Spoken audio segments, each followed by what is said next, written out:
नमस्कार, स्वागत है आप सभी का स्टार न्यूज में। मैं हूं आपके साथ जुबैर चौधरी। वक्त तो चला उत्तराखंड के बुलेटिन हमारी देवभूमि का, जहां सबसे पहले बात करेंगे खटीमा की, जहां पर कार्यकर्ता सम्मेलन कार्यक्रम का आयोजन किया गया। इस कार्यक्रम में स्वयं पुष्कर सिंह धामी ने शिरकत की है। तो खटीमा में बीजेपी ने कार्यकर्ता संवाद कार्यक्रम का आयोजन किया, जिसमें मुख्यमंत्री पुष्कर सिंह धामी ने शिरकत की। कार्यक्रम के दौरान सीएम धामी ने खटीमा और नानक मत्ता मंडल के कार्यकर्ताओं को संबोधित किया। उन्होंने कहा कि प्रधानमंत्री नरेंद्र मोदी की अगुवाई में देश की हर समस्या पर गंभीरता से विचार किया जा रहा है, चाहे बात कश्मीर से 370 हटाने की हो या देश के दुश्मनों को मुंह तोड़ जवाब देने की, हर समस्या का निदान निकाला जा रहा है। सीएम धामी ने कहा कि आगे भी देश दिन ब दिन प्रगति की राह पर और आगे बढ़ेगा।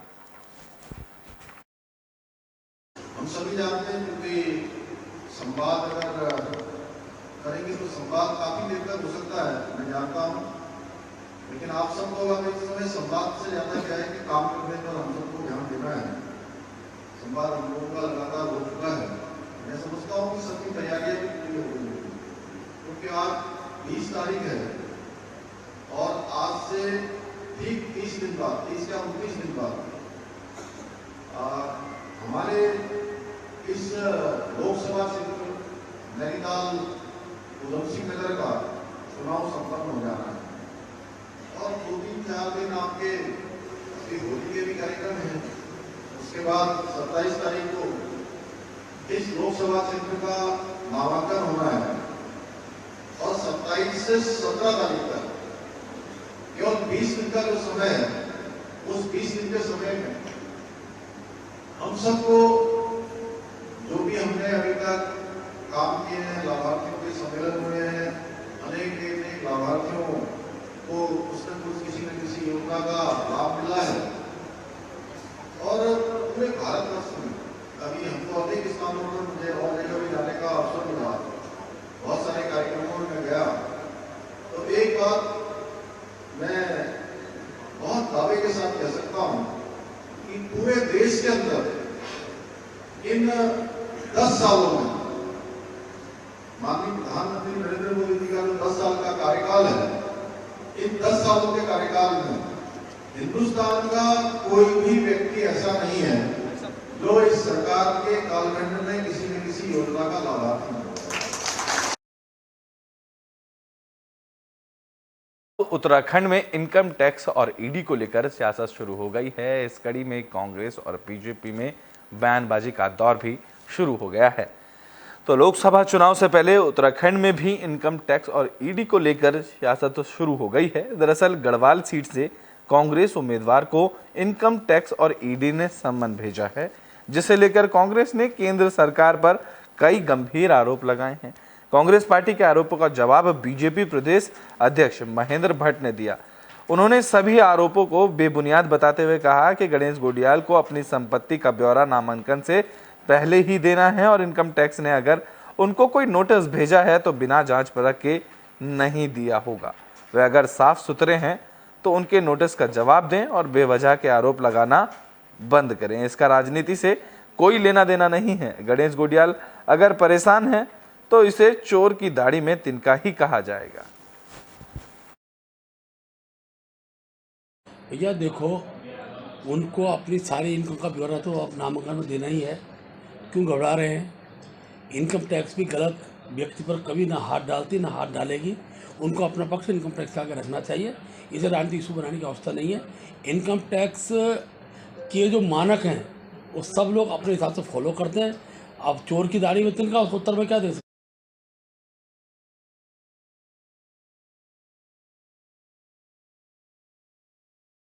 बात पौड़ी की कर लेते हैं, जहां बीजेपी में कांग्रेस के कई नेता शामिल हुए।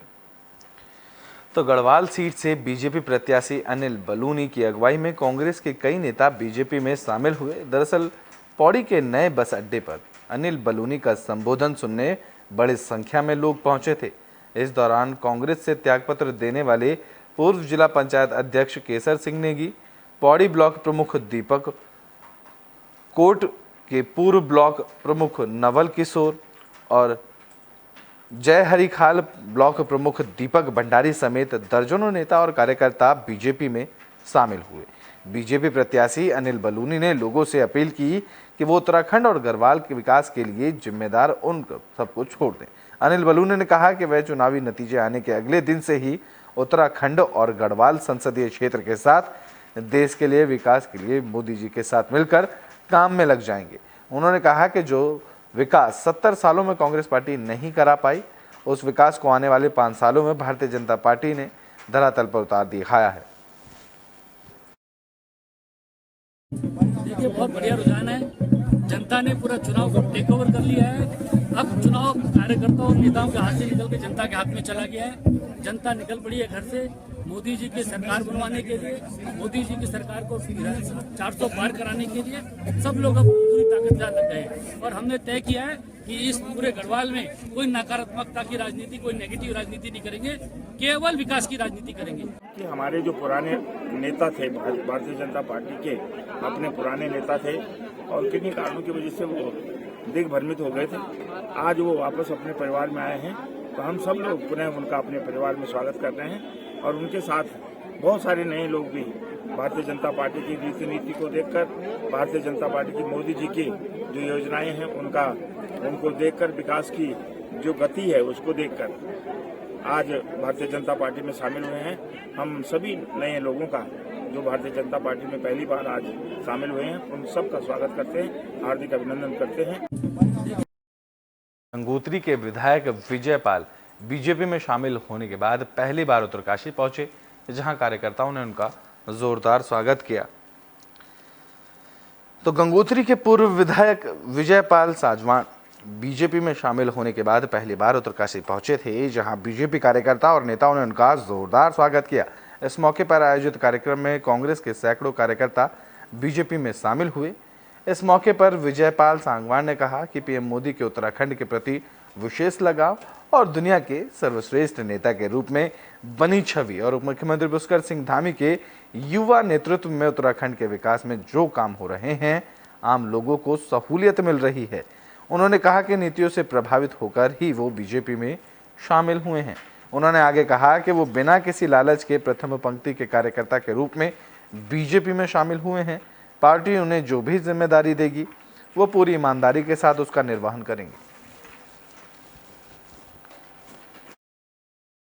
तमाम जो कांग्रेस से छोड़कर जितने भी साथी यहाँ पर आए, अपने पार्टी में सम्मिलित होने का जो अवसर दिया है। और मैं इस अवसर पर जरूर ये कहना चाहूँगा कि कांग्रेस नेतृत्व विहीन हो गई है और आज पूरा देश माननीय प्रधानमंत्री जी के कुशल नेतृत्व में इस विश्व गुरु का जो संकल्प माननीय मुख्यमंत्री का है, प्रधानमंत्री जी का है, उस संकल्प को लेने के लिए हम सब आज भारतीय जनता पार्टी में सम्मिलित हो रहे हैं। और आज जो माननीय पूरे भारतीय जनता पार्टी का जो नारा है कि 400 पार, मोदी जी को मजबूत बनाने के लिए 400 पार की संख्या को हमें लोकसभा में जिताकर भिजवाना है। और मैं आज इस अवसर पर भारतीय जनता पार्टी के शीर्ष नेतृत्व को विश्वास दिलाता हूँ, तमाम साथियों को विश्वास दिलाता हूँ कि जितने भी हमारे कांग्रेस के जो साथी आज सम्मिलित हुए हैं, वो यहाँ पर एक सदस्य के रूप में, एक कार्यकर्ता के रूप में हम अपनी सेवाएं देंगे।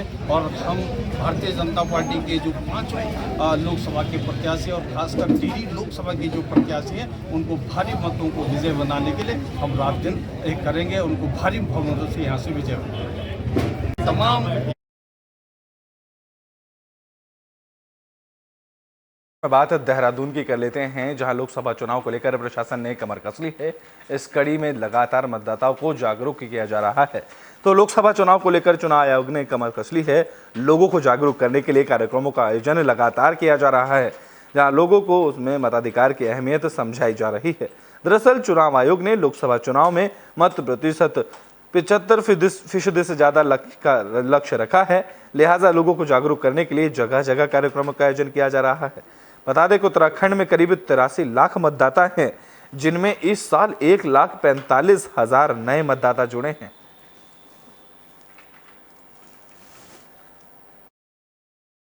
जिम्मेदारी है, तो वो लोग अच्छा पालन कर रहे हैं। प्रेस वार्ता में हम आप सभी के समक्ष थीम बेस्ड एक विषय लाए हैं। तो जैसा कि हमने पहली प्रेस ब्रीफिंग में भी बताया था कि कुछ विशेष जो हमारी थीम्स हैं और विषय हैं, उन पर भी समय समय पर हम आप लोगों को ब्रीफ करते रहेंगे।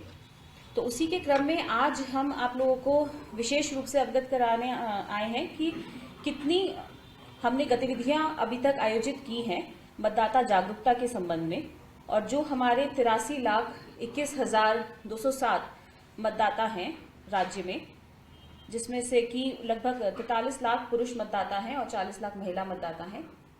साथ ही विभिन्न अलग अलग श्रेणी के भी मतदाताओं की संख्या हम आपको बता देंगे।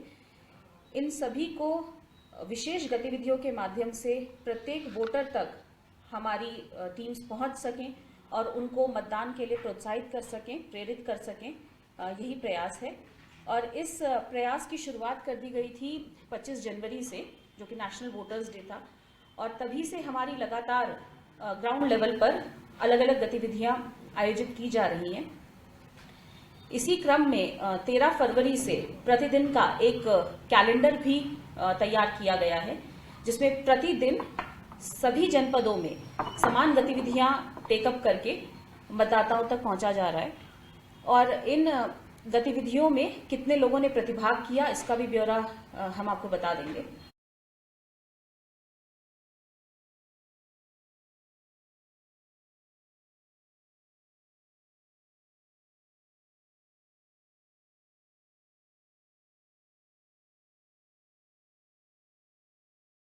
बात देहरादून की कर लेते हैं, जहां हारिस फारूकी की गिरफ्तारी के बाद एसएसपी का बड़ा बयान सामने आया है। तो भारत में आईएएस प्रमुख हारिस फारूकी की गिरफ्तारी के बाद देहरादून में रह रहे उनके परिजन भी सुर्खियों में आ गए हैं। देहरादून के एसएसपी अजय सिंह ने मामले को लेकर कहा कि हारिस जब से अलीगढ़ यूनिवर्सिटी पढ़ने गया था तब से ना तो घर वालों ने के टच में था और ना ही वो देहरादून आया। हालांकि पुलिस इंटेलिजेंस इनपुट के आधार पर उसके घर वालों पर नजर बना रखी हुई थी, लेकिन इसके बावजूद भी उसके घर आने की कोई खबर नहीं मिली। असम के धबुरी जिले में जो है आईएसआईएस का जो इंडियन हैंडलर था उसकी गिरफ्तारी कल हुई थी, जिसकी इन्फॉर्मेशन इंटेलिजेंस एजेंसी द्वारा शेयर की गई थी। चूंकि यह मूल रूप से यहाँ पर पहले इनके जो फादर और फैमिली है यहाँ पर रह रहे हैं, और हारिस फारूकी करीब विगत 10-12 सालों से जब से अलीगढ़ मुस्लिम यूनिवर्सिटी में वहां गया पढ़ाई के लिए, तब से वो अपने घर वापस नहीं आया, ना ही घर के किसी संपर्क में था। बीच बीच में इंटेलिजेंस एजेंसीज और अन्य एजेंसीज द्वारा जब इनपुट प्राप्त हुए थे, उसके आधार पर जिला पुलिस और अन्य एजेंसीज ने इसको वेरिफिकेशन भी किया था, और पूरी बात तहकीकात में निकली थी कि वो यहाँ पर लगातार 10-12 सालों से न कभी आया है, न फैमिली मेंबर या किसी के टच में है। चूंकि इस तरह की वो गतिविधियों में शामिल था, इसके कारण वो कभी भी देहरादून नहीं आया, लेकिन इस पर लगातार निगरानी पुलिस द्वारा और इंटेलिजेंस एजेंसी द्वारा उत्तराखंड में रखी जा रही थी। और ये सूचना प्राप्त होने के बाद उसकी कल गिरफ्तारी बॉर्डर क्षेत्र से हुई है। तो जो भी इंटेलिजेंस इनपुट शेयर किए जाएंगे उस पर आदेश जिला उसके आधार पर जिला पुलिस और यहाँ की एजेंसी इसमें आगे वर्क करेंगे। बात है पौड़ी की कर लेते हैं, जहां पौड़ी में नए एसएसपी ने बैठक ली। तो पौड़ी के नए एसएसपी लोकेश्वर सिंह ने पुलिस लाइन में पहली क्राइम बैठक ली। इस दौरान उन्होंने लोकसभा चुनाव को लेकर अधिकारियों और जवानों को जरूरी दिशा निर्देश दिए।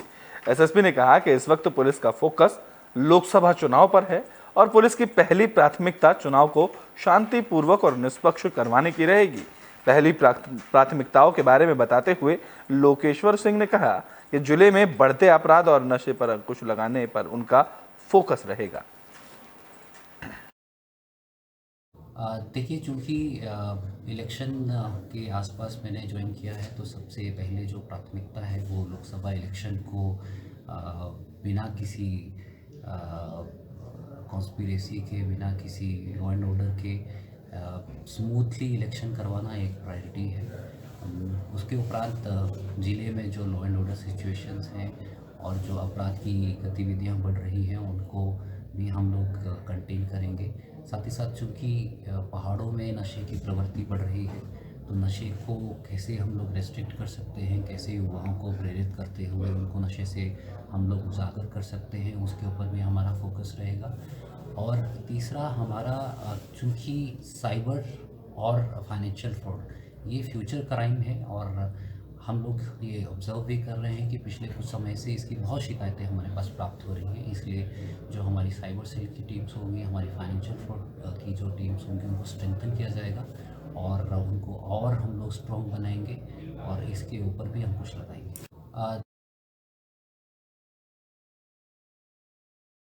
बात रुड़की की कर लेते हैं, जहां बिजली कटौती से परेशान किसानों ने प्रदर्शन किया है।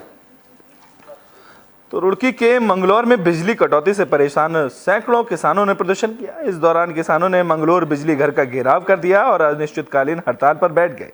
किसानों ने बिजली विभाग पर किसानों का शोषण करने का आरोप लगाया। किसानों ने कहा कि बिजली विभाग के अधिकारी जानबूझकर बिजली कटौती कर रहे हैं और बिजली के बिल भी बढ़ाकर भेज रहे हैं। बिजली ठीक कराने के लिए किसानों को दफ्तरों के चक्कर लगातार काटने पड़ते हैं और बिजली का बिल जमा ना होने पर किसानों के बिजली कनेक्शन जल्द ही काट दिए जाते हैं। किसान कई बार अधिकारियों से शिकायत भी कर चुके हैं, लेकिन विभाग के अधिकारी किसानों की सुध लेने को तैयार नहीं हैं, इसलिए किसान प्रदर्शन करने पर मजबूर हो गए हैं। भारतीय किसान यूनियन के जिला अध्यक्ष विजय शास्त्री ने किसानों के बिजली बिल माफ करने और बिजली कटौती को बंद करने की मांग की है।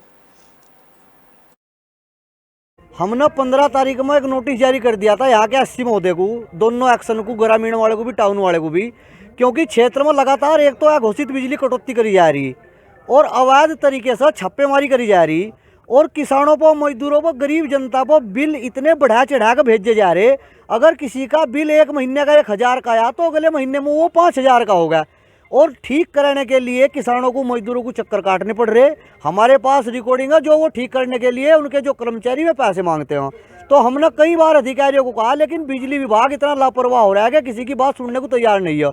4-5 दिन हो गए हमने नोटिस जारी करा था, बिजली विभाग की तरफ से कोई उस पर संज्ञान नहीं लिया गया। इसलिए आज मजबूरी में हम यहाँ बिजली घर पर धरना प्रदर्शन करने के लिए आए और जब तक किसानों की समस्या का समाधान नहीं होगा यहाँ पर धरना अनिश्चितकालीन चलेगा।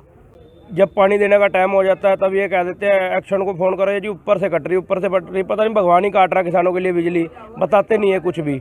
और ये जो बिजली में बिलों में हेरा फेरी कर रखी, ये जो छोटे लाइनमैन हैं इनके पैसे खाने का ये काम बना हुआ है। तो इन्हें बहुत समझाने पे जब ये कोई सुनने को तैयार नहीं, कोई इनका ऐसी एक्शन कोई सुनने को तैयार नहीं, तो आज फिर शास्त्री जी ने फैसला किया था यहाँ पे जो है अनिश्चितकालीन धरना प्रदर्शन चलेगा, जब तक मांग नहीं मानेंगे तब तक चलेगा। किसानों की बिल्कुल प्रभावित होंगी फसल, जब बिजली नहीं देंगे, पानी नहीं जाएगा, फसलें प्रभावित होंगी। क्योंकि ये किसानों पे बिल तो मांग रहे पर ये नहीं देख रहे कि ओले से जो फसल अभी खराब होगी बिल कहाँ से देगा किसान। बिल मांग रहे, आचार संहिता लग गई, कह रहे कुछ कर नहीं सकते, फिर आचार संहिता में बिल क्यों मांग रहे भाई? बिल ही मांगने बंद कर दो तुम आचार संहिता में। तो ये जो है परेशान करने का काम कर रहे पुलिस।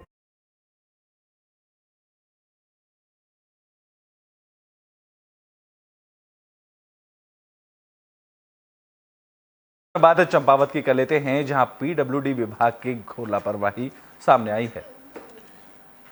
तो लोहा घाट में पीडब्ल्यूडी की बड़ी लापरवाही सामने आई। दरअसल पीडब्ल्यूडी लोहा घाट में 3 महीने पहले पुल्ला लोहा घाट मेन रोड में नाली का निर्माण कराया जा रहा था। आरोप है कि कली गांव क्षेत्र के सड़क किनारे नालियां खोदकर ऐसे ही छोड़ दी गईं, जिसकी वजह से सड़क दुर्घटनाओं का खतरा बढ़ गया है। साथ ही क्षेत्र की महिलाओं का जंगल जाने का रास्ता भी अवरुद्ध हो गया है। मामले को लेकर कली गांव के लोगों ने पूर्व ग्राम प्रधान नारायण पुजारी की अगुवाई में प्रदर्शन किया और पीडब्ल्यूडी लोहा घाट से नाली निर्माण का काम पूरा करने की मांग की।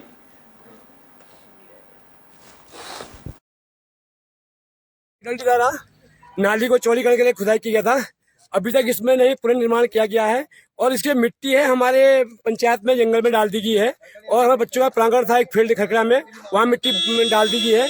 तो कृपया इसको तुरंत इस पे कार्य करने कृपा करें, अन्यथा इसको फिर उग्र आंदोलन में किया जाएगा। दिक्कत हमें क्या आ रही है, एक तो ये नाली पहले 1 फीट चौड़ी थी, आज 1.5 मीटर चौड़ी कर दी है। जंगल का रास्ता है, महिलाएं हमारी जंगल जाती हैं, यहाँ से गाय जंगल जाती है। एक रास्ते मंदिर पड़ता है, मंदिर में पूजा पाठ करने के लिए दुर्घटना हो रही है और जो साइड से बाइक वाले आ रहे हैं, उधर से कार आ रहे हैं, तो 5 दिन में बहुत दिक्कत हो रही है। एक आध बाइक नीचे गिर भी चुकी है। तो पीडब्ल्यूडी से हमारा विशेष निवेदन है कि इसको तुरंत इस पे कार्रवाई की जाए, पुनर्निर्माण निर्माण किया जाए, अन्यथा आगे फिर आंदोलन की संभावना है। वाहनों की दुर्घटना का खतरा बना हुआ है, एक गाड़ी से दूसरी गाड़ी पास नहीं हो पा रही है इधर से, और इसका जो पूरी ये यहाँ से आपका ट्रेजरी तक जितना भी ये नाली का मलबा है सारा हमारे फील्ड के ऊपर एकत्रित करके उसे रोड भी बंद कर दी गई है उधर। तो इससे ना यहाँ से महिलाएं जंगल को जा पा रही हैं और ना ही पशु ये नाली क्रॉस करके ऊपर अपना ये वन क्षेत्र में जा पा रहे हैं। महिलाओं को सामान ऊपर से लकड़ी और जो चारा होता है वो लाने में दिक्कतें हो रही हैं। पीडब्ल्यूडी से मांग है या तो ये नाली का कार्य जो है इसको जल्द से जल्द पूर्ण किया जाए या फिर इसे ढक के जैसी हमारी पहले नालियां थी वैसा ही इसे बना दिया जाए। नाली को चोरी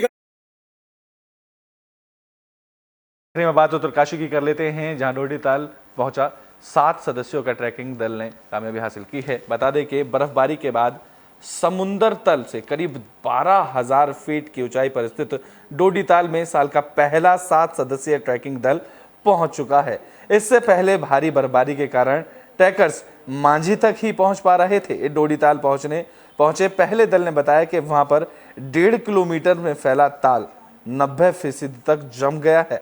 ट्रैकिंग व्यवसायी राजेश पवार ने बताया कि बीती सोमवार को पुणे, राजस्थान और गुड़गांव से 7 सदस्यीय दल अगोड़ा से डोडीताल के लिए रवाना हुआ, जिसमें 5 पुरुष और 2 महिलाएं ट्रैकर शामिल थीं। ट्रैक पर करीब 7 किलोमीटर की दूरी ट्रैकर्स ने करीब 3 फीट बर्फबारी में तय की, जिसके बाद ट्रैकर्स अगोड़ा लौट आए। पवार ने बताया कि इससे पहले 2 दलों ने इस साल डोडीताल पहुंचने की कोशिश की थी, लेकिन भारी बर्फबारी के कारण वे मांझी तक ही पहुंच पाए। बता दें कि मांझी कैंप से डोडीताल की दूरी 5 किलोमीटर की है बस।